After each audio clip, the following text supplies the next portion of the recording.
एक सोने का सिक्का है, यानी कि वारेन हेस्टिंग्स को जो है दारिश नमक सोने का सिक्का 172 सिक्के घड़ा मिला था, बनारस के पास मिला था। और उन्होंने क्या किया, अंग्रेजी सरकार को जो है इस उद्देश्य से दे दिया ताकि मेरे महत्व को समझा जा सके। लेकिन क्या किया उन लोगों ने क्या किया, उन लोगों ने अपना मतलब कि क्या कहता है, पति पत्नी को क्या किया, दे करके गाना बनवा लिया। सोचो, इन्होंने दिया था कि कुछ, देखिए इसका उद्देश्य था कि अगर इतना सिक्का हम क्या करेंगे, अगर यदि हम दे देंगे, अगर सरकार को दे देंगे, सरकार क्या करे, कोई योजना चलाएगा, उस हिसाब से गरीब को अगर क्या करेगा, मतलब कि जो भी मतलब योजना के तहत अपनों क्या करेगा, उससे जो भी पैसा होगा सबको बांट देगा। यानी कि इसका ये उद्देश्य था। और देखिए, अगर मान लीजिए इसने अगर ये काम नहीं किया हुआ था, क्या इसका आज हम इसकी किताब में पढ़ते नहीं पढ़ते। मान लीजिए अगर ये मतलब क्या कहते हैं, जैसे सिक्का को पा करके क्या करता है, मतलब ये वारेन हेस्टिंग्स रख लेता, तो क्या सरकार जान पाता, नहीं जान पाता। लेकिन साथियों, चलिए आप सभी आज जो है, आज हम लेकर के आए हैं हिंदी को, ठीक है। इसमें देखिए हम हिंदी जो है हम 2 चैप्टर पढ़ा चुके हैं। प्ले लिस्ट में वीडियो आप लोग जा करके देख लीजिए। ये तीसरा चैप्टर है। इस चैप्टर का नाम है भारत से हम क्या सीखें। ये क्या है, एक भाषण है, ठीक है। तो आप लोग को जो है इसमें हम क्या करेंगे, समझाएंगे। और सबसे पहले हम क्या करेंगे, इसमें इंट्रोडक्शन जो है मतलब क्या करेंगे, लेखक के बारे में देंगे, और कहानी में जो मेन टॉपिक जो है उसको देंगे, ठीक है। अब फिर इसके बाद जो आप सभी को इसी वीडियो में जो है हम क्या करेंगे, सब्जेक्टिव को भी देखेंगे। आप लोग जो है वीडियो में अंत तक बने रहिए। आप लोग को जो है मतलब क्या कहते हैं, इसमें पहले आपको बताएंगे मतलब क्या कहते हैं लेखक के बारे में, उसके बाद आपको मतलब लाइन बाय लाइन जो आपको क्या करेंगे हम मतलब कि सब्जेक्टिव को भी कराएंगे अभी तुरंत, ठीक है। तो चलिए आज अभी स्टार्ट करते हैं यहाँ से। चलिए देखिए, पहला नंबर देखिए यहाँ पर क्या है। पहला नंबर पर है कि इस चैप्टर का जो है मतलब ये जो मतलब भारत से हम क्या सीखे, ये मतलब इसका मतलब राइटर कौन है ना, मतलब बहुत बार पूछे गए हैं कि मतलब पूछ देता है कि मतलब कोई भी, जैसे देखिए आप लोग जितना भी चैप्टर है इसमें, ये सारा चैप्टर का आप लोग क्या कीजिए, याद कर लीजिए, समझ गए। याद अगर जी कर लीजिएगा, इससे क्या कहते हैं 2 से 3 नंबर आ जाते हैं निश्चित एकदम, ठीक है। तो इसमें क्या है, लेखक इसका क्या है, फ्रेडरिक मैक्स मूलर। कौन बताइए, तो फ्रेडरिक मैक्स मूलर पूरा नाम इसका, ठीक है। अगर आपसे पूछेगा कि भारत से हम क्या सीखे के जो है मतलब ये जो भाषण जो है मतलब ये इसके राइटर कौन है, तो इसके राइटर कौन है बताइए, तो लेखक इसका कौन है, तो फ्रेडरिक मैक्स मूलर है। कौन है बताइए, तो फ्रेडरिक मैक्स मूलर। ये आपका ऑब्जेक्टिव में पूछेगा ना। चलिए आगे चलते हैं। अगला फिर देखिए क्या है, इसका जन्म ये पूछ लेते हैं। देखिए जन्म, मृत्यु, समझिए, हाँ, इसका स्थान, ये सारा चीज़ आप लोग क्या कीजिए, जितना भी राइटर है, ठीक है, उस सभी का कवर कर लीजिए, ठीक है। उसमें बहुत बार पूछे जाते हैं ये सब चीज़। चलिए तो आप बताते हैं जन्म इसका क्या है, 6 सितंबर 1823 ईस्वी में। कहाँ बताइए, तो जर्मनी में। कहाँ बात है बताइए, तो हाँ जर्मनी में। अगर पूछेगा कि भारत से हम क्या सीखे का जो मतलब ये मैक्स मूलर जो है इसका राइटर, इस राइटर का जो है जन्म कहाँ हुआ था, जब पूछेगा मैक्स मूलर का जन्म कहाँ हुआ था, तो कहाँ हुआ था बताइए, तो जर्मनी में। कहाँ हुआ था बताइए, जर्मनी में हुआ था। ओके, अब इसके देखिए, इसके पिता देखिए कौन है, इसके पिताजी कौन है, इसके पिताजी है विलहेल्म मूलर। कौन है बताइए, तो इसके पिताजी कौन है बताइए, विलहेल्म मूलर। हाँ, यानी कि आपसे पूछेगा कि फ्रेडरिक मैक्स मूलर के पिताजी का नाम क्या है, तो क्या है बताइए, तो हेल्म मूलर है, ठीक है। ये आप लोग क्या कीजिए, इसके पिताजी का जो नाम आप लोग क्या कीजिएगा, याद रख लीजिएगा। चलिए आगे चलते हैं। आगे देखिए क्या है, इसका निधन कब हुआ था, 28 अक्टूबर 1900 में। कब हुआ था बताइए, तो 28 अक्टूबर 1900 में क्या हुआ था, मैक्स मूलर का जो है निधन हुआ था। अगर आपसे पूछेगा कि फ्रेडरिक मैक्स मूलर का जो है निधन कब हुआ था, तो कब हुआ था बताइए, तो 28 अक्टूबर 1900 को। कब हुआ था, आप समझ गए कि मतलब इसका निधन कब हुआ था, 28 अक्टूबर 1900 में हुआ था, ठीक है। किसका मतलब, फ्रेडरिक मैक्स मूलर। अगर आपसे पूछेगा कि मैक्स मूलर का जो है मतलब निधन कब हुआ था, तो कब हुआ था बताइए, तो 28 अक्टूबर 1900 में इसका क्या हुआ था, फ्रेडरिक मैक्स मूलर का जो है निधन हुआ था ना। चलिए आगे चलते हैं। अगला देखिए क्या है, स्वामी विवेकानंद ने वेदांतियों का वेदांती भी कहा था। किसको कहा था, तो मैक्स मूलर को कहा था। क्या कहा था बताइए, तो ये ऑब्जेक्टिव बार बार पूछे जाते हैं, ठीक है। ये आपका ऑब्जेक्टिव जो अभी भी आई, ठीक है। हाँ, ये वेरी इंपॉर्टेंट, ये ऑब्जेक्टिव आपका कई बार पूछा गया एग्जाम में, इसीलिए ये वाला ऑब्जेक्टिव पूछते रहते हैं। इसीलिए आप लोग ये वाला क्या कीजिएगा, याद कर लीजिए। क्या है कि अगर आपसे पूछेगा कि मैक्स मूलर को जो है मतलब कि वेदांतियों का वेदांती किसने कहा, तो विवेकानंद ने। किसने क्या बताइए, तो स्वामी विवेकानंद। अगर पूछेगा स्वामी विवेकानंद ने जो वेदांतिया का वेदांती किसको कहा था, तो फ्रेडरिक मैक्स मूलर का। ऐसे करके क्या करेगा, आपको ऑब्जेक्टिव में ऐसे पूछेगा, ठीक है। इसीलिए आप इसको क्या कीजिएगा, सही से याद करके कर लीजिएगा, ठीक है। अगला देखिए फिर क्या है, रानी विक्टोरिया यानी कि महारानी विक्टोरिया नाइट की उपाधि मतलब मैक्स मूलर को जो है मतलब क्या किया था, मतलब ये मतलब महारानी विक्टोरिया ने क्या किया था, मतलब कि ये जो है नाइट की उपाधि दिया था। तो मैक्स मूलर ने क्या किया था, इसको मतलब अस्वीकार कर दिया, यानी कि लौटा दिया था, ठीक है। ये आप लोग याद रखिएगा।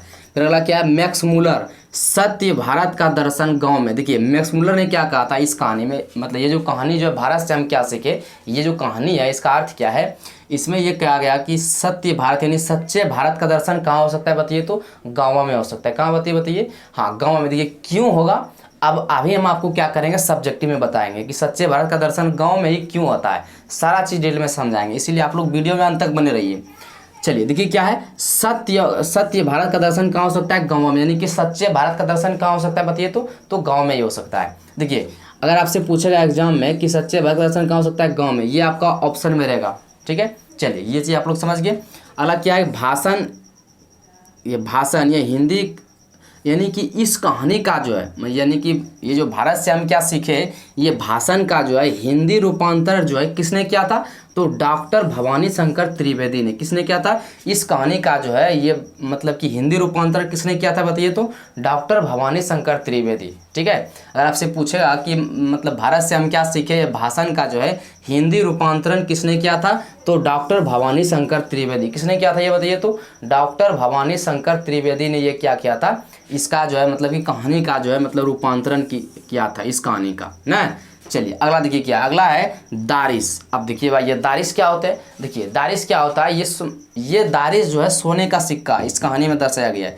दारिश का मतलब वहाँ पूछेगा कि दारिश का मतलब क्या होता है, तो ऑप्शन में लिखा हुआ रहेगा सोने का सिक्का, चांदी का सिक्का, हीरा का, यानी कि सारा चीज़ आपको क्या करेगा, इसमें आपको वहाँ पर जो है ऑप्शन में आपको दिया हुआ रहेगा। इसीलिए आप लोग जो क्या कीजिएगा, ये दारिश क्या है, एक सोने का मुद्रा यानी कि सिक्का है ना।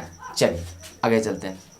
अगला क्या है, दारिश, वारेन हेस्टिंग्स। देखिए ये दारिश जो है ना, सोने का सिक्का जो है ना, यानी कि मतलब वारेन हेस्टिंग्स को जो है मतलब क्या कहते हैं, बनारस में 172 सोने के सिक्के से घड़ा मिला था, भरा घड़ा ना।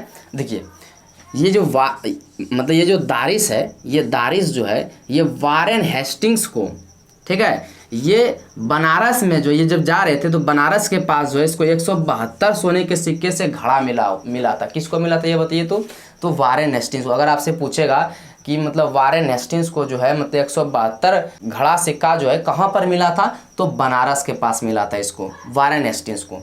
अब देखिए यहाँ पर क्या हुआ, वारेन हेस्टिंग्स को जो मतलब ये मिला था, तो इन्होंने क्या किया, जब इसको सिक्का मिला, ये जब जा रहे थे तो इसको बनारस के पास जब सिक्का मिला, तो इन्होंने क्या किया, उस सिक्के को, जितना भी सिक्का था ना, इस सारे सिक्के को इन्होंने क्या किया, अंग्रेजी सरकार को जाकर के दे दिया।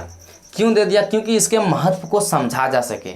इन्होंने सोचा अगर यदि हम दे देंगे तो लोग मेरा क्या करेगा, महत्व को समझेगा कि नहीं भाई, ये देखिए ये लोग क्या किया, ये व्यक्ति जो है मतलब क्या कहते हैं, मतलब ये सिक्का अपना मतलब क्या कहते हैं, अपने मन से आकर के जो है ईमानदारी के साथ इन्होंने क्या किया, आकर के दे दिया। अगर आज के समय में मान लीजिए अगर आप लोग को अगर ये सिक्का मान लीजिए मिल जाए, सोचिए अगर यदि इस समय में अगर सिक्का आप लोग को मिल जाए तो क्या आप लोग दीजिएगा, नहीं दीजिएगा, आप लोग रख लीजिएगा ना। हाँ, क्या आप लोग सरकार को दीजिएगा, नहीं दीजिएगा, सरकार को क्या कीजिएगा, आप लोग यहाँ पर रख लीजिएगा। तो वही चीज़ यहाँ भी है, यानी कि दारिश जो है, ये दारिश जो है एक सोने का सिक्का है, यानी कि वारेन हेस्टिंग्स को जो है दारिश नामक सोने का सिक्का 172 सिक्के घड़ा मिला था, बनारस के पास मिला था। और इन्होंने क्या किया, अंग्रेजी सरकार को जो है इस उद्देश्य से दे दिया ताकि मेरे महत्व को समझा जा सके। लेकिन क्या किया उन लोगों ने क्या किया, उन लोगों ने अपना मतलब कि क्या कहता है, पति पत्नी को क्या किया, दे करके गाना बनवा लिया। सोचो इन्होंने दिया था कि कुछ, देखिए इसका उद्देश्य था कि अगर यदि इतना सिक्का हम क्या करेंगे, अगर यदि हम दे देंगे, अगर सरकार को दे देंगे, सरकार क्या करेगा, कोई योजना चलाएगा, उस हिसाब से गरीब को अगर क्या करेगा, मतलब कि जो भी मतलब योजना के तहत अपना क्या करेगा, उससे जो भी पैसा होगा सबको बांट देगा, यानी कि इसका ये उद्देश्य था। और देखिए अगर यदि मान लीजिए इसने अगर यदि ये काम नहीं किया हुआ था, क्या इसका आज हम इसकी किताब में पढ़ते, नहीं पढ़ते। मान लीजिए अगर यदि ये मतलब क्या कहता है, जैसे सिक्का को पा करके क्या करता ये मतलब मतलब ये वारेन हेस्टिंग्स रख लेता, तो क्या सरकार जान पाता, नहीं जान पाता। लेकिन ये बात है क्या इस काम अभी पढ़ते, नहीं पढ़ते। अब देखिए ये इन्होंने एक ऐसा काम किया, इन्होंने क्या किया, छोटी सी काम उन्होंने क्या किया, सिक्का दे दिया। उन्होंने कुछ भी करे, इसका क्या किया, नाम अभी इसमें हम लोग क्या कर रहे हैं, पढ़ रहे हैं, और सारा दिन चलते रहेगा ऐसा। चलिए तो ये आप लोग समझ गए। सबसे पुरानी भाषा क्या है, संस्कृत है। क्या जल्दी बताइए, तो सबसे पुरानी भाषा क्या है बताइए। हाँ, सबसे पुरानी भाषा क्या है, संस्कृत है। क्या है, हाँ हम लोग जानते हैं कि सबसे जो है हमारा जो है पुरानी भाषा क्या है, संस्कृत। यानी पहले जो मेरा भाषा जो प्राचीनतम भाषा था एकदम, ये पुरानी भाषा है संस्कृत ना। हाँ, हिंदू धर्म में क्या है, सबसे पुरानी भाषा संस्कृत है। तो इतना सा जो है आप लोग को क्या किया, हम इसके बारे में मतलब कि लेटर के बारे मतलब क्या कहते हैं लेखक के बारे में समझाए, और थोड़ा थोड़ा कहानी के बारे में इसमें हम क्या कीजिए आपको बताए। अब हम आपको जो है समझाएंगे कहानी, ठीक है। इसके बारे में जो कहानी नहीं सॉरी, ये जो भाषण जो है, ये भाषण के बारे में आपको हम अभी क्या करेंगे डिटेल में बताएंगे, सब्जेक्टिव भी बताते जाएंगे। उस आप लोग क्या कीजिएगा, सब्जेक्टिव का स्क्रीनशॉट ले लीजिएगा और आप लोग लिखते भी जाइएगा, ठीक है। हाँ, इसको हम सही से करेंगे। चलिए तो चल, तो अब देखिए हम क्या देखेंगे, अब यहाँ देखेंगे हम क्या कि सब्जेक्टिव को देखेंगे ना। हाँ, अब सब्जेक्टिव देखेंगे और सब्जेक्टिव के साथ साथ हम इसमें जो है मतलब भाषण जो इसमें ये मैक्सवेलर जो लिखा है इसके बारे में हम क्या करेंगे जान लेंगे, ठीक है। चलिए तो देखिए ये क्वेश्चन जो है, ये क्वेश्चन देखिए कई बार पूछा गया है। क्या क्या बताइए, तो ये क्वेश्चन कई बार पूछा गया, एकदम VVI गया है। देखिए हम जितना ये लेकर के आए हैं सब्जेक्टिव, एकदम इसमें से ही बस आएगा, ज़्यादा नहीं आएगा, ठीक है। यही क्वेश्चन अवे करेगा, यही दो में से कोनो एक ठो आता है, ठीक है। हाँ, इसलिए देखिए हम मेन लाए हैं, ठीक है। हाँ, अगर यदि और देखिए अगर आपको और सब्जेक्टिव चाहिए तो आपको PDF मिल जाएगा, ठीक है। आप कमेंट बॉक्स में लिख के बोलिए सर हमको PDF दीजिए, आपको PDF मिल जाएगा, ठीक है। चलिए तो आगे चलते हैं। देखिए सब्जेक्टिव देखिए अगला क्या है, कहता है समस्त भूमंडल में सर्वविध संपदा और प्राकृतिक सौंदर्य से परिपूर्ण देश भारत है, लेखक ने ऐसा क्यों कहा। अब देखिए इसमें हम क्या करेंगे, क्वेश्चन को समझ लिए। अब हम क्या करेंगे, इसमें यही कह रहा है कि ये लेखक जो है ना, इसमें मतलब क्या करें भारत के बारे में जो है ये उन्होंने कहा कि प्राकृतिक सौंदर्य से परिपूर्ण देश भारत है, लेखक ने ऐसा क्यों कहा। देखिए अब क्यों कहा सुनते, देखिए लेखक ने भारत को संपदा और प्राकृतिक सौंदर्य से परिपूर्ण देश कहा है, क्योंकि यहाँ जो है हमारे भारत में जो है कोई चीज़ की कमी नहीं है, हैं यहाँ पर कोई कमी नहीं है, हर चीज़ जो है यहाँ पर उपलब्ध है। यहाँ पर जो है एकदम संपदा प्राकृतिक, देखिए प्राकृतिक संसाधन भी बहुत सारा चीज़ है, कोयला, पेट्रोलियम, मतलब कि सोना, या क्या चीज़ का कमी है ये बताइए, हर चीज़ है। क्योंकि यहाँ पहले क्या कहते थे, सोने की चिड़िया कहा जाता था ना भारत को। चलिए तो यहाँ क्या होगा, परिपूर्ण देश है, यहाँ जो है ये एकदम संपूर्ण एकदम पूरा तरह से इसको कोई कमी नहीं है, सब चीज़ है भारत माता के पास, ठीक है। हाँ, अगला देखिए क्या है, क्योंकि भारत में किसी भी संपदा की अन्य देशों की तुलना में कमी नहीं है। ये कहता है लेखक, कहता है ये भारत जो है किसी भी देश के तुलना में ये जो है मतलब क्या कहता है संपदा में कमी नहीं है, ये कम नहीं है, ठीक है, ये कम नहीं है। आप देख रहे हैं ना अभी क्या हुआ, मतलब कि मतलब मेरा जो है भारत का चंद्रयान 3 लॉन्च हुआ, अभी हुआ कि नहीं बताइए। ये लॉन्च होते देख करके ये सारे देश वालों का जो है ना एकदम थरथरी काँप गया एकदम। पाकिस्तान, ये पाकिस्तान जो है, पाकिस्तान हुआ, चाइना हुआ, ये लोग सोच रहा है कि अरे तुरी ये कौन सी हो गया है, ये लोग अपना चंद्रयान देख करके वो खिलौना वाला वो सब चंद्रयान छोड़ रहा है समझ गए, वो खिलौना वाला चंद्रयान छोड़ रहा है, ये सबका देख के हालत ख़राब हो रहा है, ये कौन सी हो रहा है। जैसे जैसे मेरा चंद्रयान आगे बढ़ते जा रहा है, हर एक स्टेप पार होते जा रहा है, ये सबका जो एकदम थरथरी लग गया कि अरे भाई कौन सी कर रहा है ये सब ना। चलिए तो यहाँ जो है कोई चीज़ की कमी नहीं है, बस खाली ये सब जो सोच ले बस वो हो जाएगा, ठीक है। भारत के लोग जो है खाली सोचने पे ये लोग जो ठान लेगा वो करके छोड़ेगा, ना ये हार मानने वाला नहीं है, एकदम हार मानने वाला नहीं है ये, समझे। देखिए और भारत का सौंदर्य आकर्षक है, या यहाँ की नदियाँ, पर्वत, हरे भरे खेत, यहाँ क्या चीज़ का कमी है ये बताइए, यहाँ कोई चीज़ का कमी है नहीं है। ये हरे भरे नदी, खेत, खलियान सब तो यहीं है भारत में ही ना, इसलिए भारत यहाँ की क्या कहते हैं, यहाँ इसको क्या कहते हैं, कृषि प्रधान देश कहा जाता है। यहाँ कृषि भी संभव है, यहाँ नदी, तालाब, पोखर सारा चीज़ है, यहाँ कोई चीज़ की कमी है ये बताइए। यहाँ की समृद्धि इतना मस्त लगता है देखने में ना कि मत पूछिए, ये भारत माता कहाँ चले साहब। यहाँ हर चीज़ की, यहाँ कोई चीज़ की कमी नहीं है ना, यहाँ कोई चीज़ की कमी नहीं है। यहाँ जो कोई आता है भंगड़ते हुए उसे अपने भारत माता अपने गोद में संभाल लेते हैं, ये नहीं कहता है कि तुमको हम नहीं समाएंगे। ये जो आता है उस सारे को क्या करता है समझ गए। ये जितना देश वाले देखिए कि मतलब क्या कहता है ये, मतलब कि कोई भी देश वाले को अगर दिक्कत हो जाता है ये अपना आंचल फैलाए हुए रहता है कि बेटा अगर ये तुमको कोई दिक्कत हो रहा है तुम आ जाओ, कोई दिक्कत नहीं है एकदम, समझ गए। हाँ तो वही नतीजा जो है ना ये पाकिस्तान का होगा एक दिन ऐसा उसका समय आएगा जो कि मेरे पास गिड़गिड़ाते हुए सब आएगा। लेकिन अभी सब नौटंकी करने दीजिए, कोई दिक्कत नहीं। यहाँ देखिए हरे भरे खेत लोगों की अपनी ओर क्या करते हैं, आकर्षित करते हैं। ये क्या करते हैं, यहाँ की जो हरे भरे खेत है ना एकदम अपनी ओर आकर्षित करते हैं, एकदम मन जो है एकदम गर्व है कि लगता है कि नहीं हम भारत देश में हैं, ये भारत देश की पहचान है। जो कि हम लोग यहाँ पर रहते हैं और एकदम खुशी खुशी से रहते हैं। यहाँ कोई चीज़ की भी कमी नहीं है भारत देश में, और हमारा भारत देश आज़ाद हुआ है, इससे बड़ी खुशी की बात क्या है। ये किसी के गुलाम बने हुए नहीं है। पहले थे अंग्रेज़ों के गुलाम, लेकिन अब ये गुलाम नहीं है, ये एकदम एक देश, ये सच्चा देश एकदम बन चुका है और ये स्वतंत्र है ना। चलिए अगला, तो ये क्वेश्चन आप लोग क्या किए, समझ गए, क्योंकि लेखक ने इसके बारे में बोला था कि यहाँ पर जो है, यहाँ पर परिपूर्ण देश है, यहाँ कोई चीज़ की कमी नहीं है, सारा चीज़ यहाँ उपस्थित है, एकदम कोई दिक्कत नहीं है यहाँ, यही कह रहा है इसमें। अगला ये क्या है कि लेखक के, अगला क्वेश्चन देखिए क्या, अगला क्वेश्चन, लेखक की दृष्टि में सच्चे भारत का न, लेखक की दृष्टि में सच्चे भारत का दर्शन कहाँ हो सकते हैं और क्यों न। यह क्या कहे बताइए, तो लेखक की दृष्टि में सच्चे भारत का दर्शन कहाँ हो सकते हैं और क्यों हो सकता है, ये क्या कहा, लेखक ने कहा है न।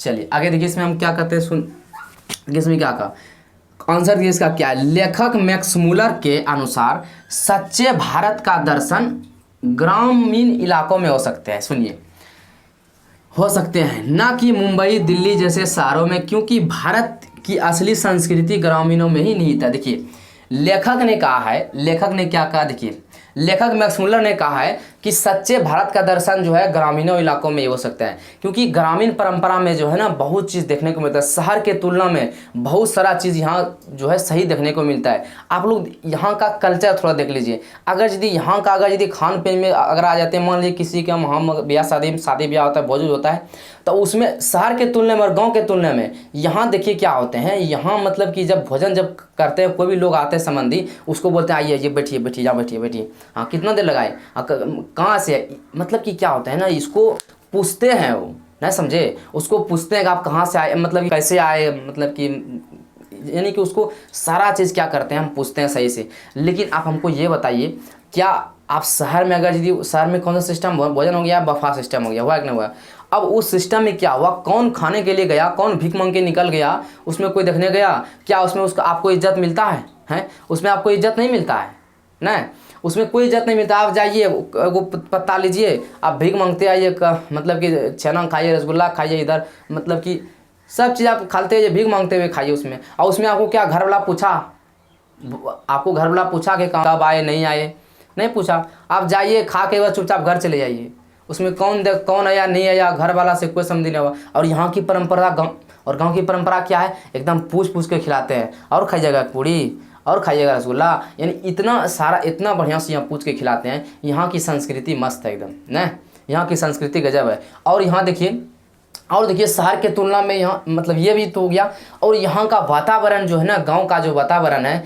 एकदम शहर की तुलना में क्या है, स्वस्थ है, क्योंकि यहाँ का वातावरण हवा एक दूसरा है। आप अगर यदि शहर जाइएगा ना, तो शहर के जैसे आप रोड पे चलिएगा, रोड के कच्चे में नाला बह रहा है एकदम, वहाँ से गंदगी आ रहा है। और यहाँ गाँव में क्या होता है, गाँव में नाला तो है, लेकिन यहाँ क्या है, चारों तरफ से खेत खलियान है, हरे भरे एकदम सजल है। यहाँ क्या होता है, एकदम पूरा तरह से क्या होता है उधर, मतलब क्या होते हैं बह करके, मतलब कि चले जाते हैं खेत में ही। यानी कि गांव का जो परंपरा है ना एकदम मस्त है ना, शहर के तुलना में जो है गांव की परंपरा मस्त है। इसीलिए ये लेखक ने जो है मैक्स मुलर ने कहा है कि सच्चे भारत का दर्शन गांव में हो सकता है, क्योंकि गांव की जो है परंपरा है एकदम मस्त है, शहर की तुलना में मस्त है। यहाँ की संस्कृति कल्चर बहुत अच्छी है, यहाँ का वातावरण हवा एकदम शुद्ध है ना। है ये बताइए, यानी कि यहाँ जो है ना आप कल्चर जो देख सकते हैं, संस्कृति, यहाँ की संस्कृति और शहर की संस्कृति में बहुत अंतर है। यहाँ की संस्कृति में जो देखिए बोल चाल में भी आपको अंतर आएगा। यहाँ का भाषा एक थोड़ा मतलब दूसरे टाइप से चलते हैं, और वहाँ का भाषा क्या है दूसरे टाइप से चलते हैं, नहीं चलता, ये बताइए। तो ये सब चीज़ जो है देखते हुए इस मैक्स मुलर ने जो है ये कहा है कि सच्चे भारत का दर्शन कहाँ हो सकते हैं, गाँव में हो सकता है। अब देखिए यहाँ आपको ऑब्जेक्टिव में आ सकता है कि सच्चे भारत का दर्शन जो है कहाँ हो सकता है, तो गाँव में हो सकता है। कहाँ हो सकता है ये बताइए, तो सच्चे भारत का दर्शन कहाँ हो सकता है, तो गाँव में हो सकता है। इस प्रकार से आपको क्या होगा, ना कि मुंबई दिल्ली जैसे शहरों में। समझ में आया कि नहीं बताइए, सच्चे भारत का दर्शन कहाँ होगा बताइए, तो मुंबई दिल्ली जैसे शहरों में नहीं, बल्कि कहाँ, गाँव में हो सकते हैं ना। हाँ, मतलब सच्चे भारत का दर्शन जो होगा हमारे गांव में या ग्रामीण परंपरा में ही जो है सब चीज़ देखने को मिलता है, नहीं मिलता ये बताइए शहर के तुलना में। यहाँ आप वहाँ देख सकते हैं, वहाँ प्रदूषण इतना सारा होता है। वहाँ पर अगर जाइएगा ना, मतलब ध्वनि प्रदूषण, नहीं समझे, ध्वनि प्रदूषण। आप मान लीजिए कि शहर पे गए हैं, शहर जैसे आइएगा तो गाड़ी का आवाज़, ये आवाज़, मतलब गाड़ी का मतलब धुआं जो निकलता है, कार्बन, वायु प्रदूषण, यानी कि वहाँ जो है बहुत तरह का जो है तकलीफ़ों का सामना करना पड़ता है ना, समझ गए ना, समझिए। वहाँ गाड़ी घोड़ा बहुत आवाज़ करेगा, मतलब कि प्रदूषण सब भी बहुत ज़्यादा मात्रा में वहाँ पर निकलता है। तो शहर के तुलना में जो है हमारा गांव जो है, जो हमारा क्या है, एकदम क्या है, शुद्ध है, सही है। यानी कि सच्चे भारत का दर्शन जो है हमको गांव में ही देखने को मिलता है, ना कि शहर और मुंबई दिल्ली में। ठीक है, चलिए तो चलिए देखिए आज आप, ये आपका क्या हुआ, इतना सा क्वेश्चन हो गया। ये 2 क्वेश्चन जो आपको कराए, ये 2 क्वेश्चन जो आपको कराए ना, ये क्वेश्चन में से जो इस चैप्टर से जो है, इस चैप्टर से जो है यही दोनों क्वेश्चन में से एगो आएगा ना। हाँ, ये दोनों क्वेश्चन में से एगो आएगा, क्योंकि हर साल जो है ये दोनों में से कोनो एक ठो पूछ देता है, समझ गए। और अगर यदि और इसमें अगर यदि मान लीजिए सब्जेक्टिव है तो हम आपको क्या करेंगे, सब्जेक्टिव को दे दिए, खाली हम इस कहानी का मतलब आपको समझाने बोले कि इसमें आखिर ये कहानी या इस कहानी में आखिर है क्या ना। चलिए तो आज यहीं तक रहने देते हैं, समझ गए। चलिए अगर यदि आप लोग को अगर वीडियो अच्छा लगे तो चैनल को सब्सक्राइब जरूर आप लोग कर लीजिएगा, ठीक है। चलिए तो आज यहीं तक रहने देते हैं, जय हिंद।